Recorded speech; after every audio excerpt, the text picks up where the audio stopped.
केंद्र सरकार ने केरल का नाम बदलकर केरलाम करने के प्रस्ताव को मंजूरी दे दी है। इस फैसले को लेकर राजनीतिक प्रक्रियाएं भी सामने आ रही है। बीजेपी नेता वी मुरलीधरन ने इस निर्णय का स्वागत किया है। उन्होंने कहा कि यह फैसला मलयालम भाषा के महत्व को दर्शाता है। उनके मुताबिक यह केरल के लोगों की लंबे समय से चली आ रही मांग थी। इस ऐतिहासिक निर्णय के लिए राज्यवासियों ने केंद्र सरकार का आभार जताया। केंद्र सरकार द्वारा केरल का नाम बदलकर केरलाम करने के प्रस्ताव को मंजूरी दे दी गई है। इस फैसले को ऐतिहासिक बताया जा रहा। बीजेपी नेता वी मुरलीधरन ने कहा कि यह निर्णय मलयालम भाषा की सांस्कृतिक पहचान को मजबूत करता है। उन्होंने कहा कि केरलाम राज्य का पारंपरिक और स्थानीय नाम है। यह नाम राज्य की भाषा और विरासत से गहराई से जुड़ा हुआ है।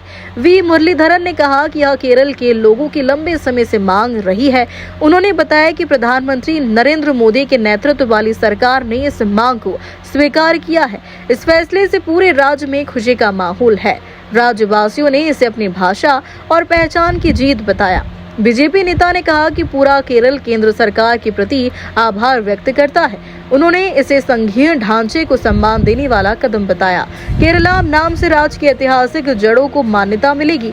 यह फैसला भाषाई विविधता को सम्मान देने का उदाहरण है। उन्होंने कहा केंद्र सरकार सभी भाषाओं और संस्कृतियों को समान महत्व देती है। इस निर्णय से मलयालम भाषा को राष्ट्रीय स्तर पर पहचान मिलेगी।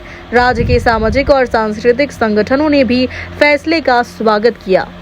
As Kerala, it indicates the significance of the Malayalam language. Malayalam is a very ancient, traditional language which is considered to be a sister language of Sanskrit, which bears the tradition of the whole country. So, the government under Prime Minister Narendra Modi ji has accepted the long-standing demand of the people of Kerala to rename Kerala as Keralam.